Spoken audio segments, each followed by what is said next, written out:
Сасырнай. Сасырнай үрмелі саздан жасалатын ұлттық аспаптың бір түрі.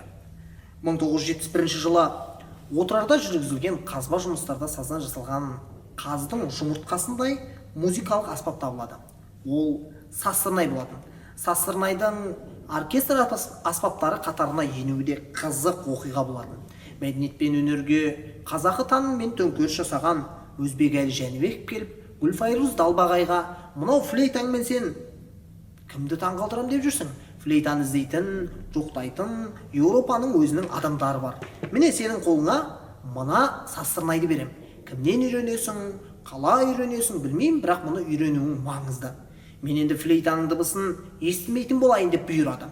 Бірақ сасырнайдың басқа аспаптармен үйлесуі қиынға соқты. Үйрететін ұстаз да жоқ. Бұл кезде Тілендиевтің бастамасымен отырар сазы ансамблінде сасырнай орныға бастаған.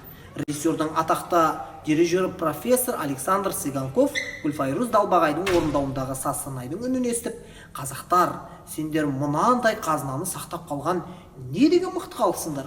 Мынау аспап диапазонының ықшам болғанына қарамастан, қандай керемет шығармаларды орындауға қауқарлы деп таң қалып басын шайқатты.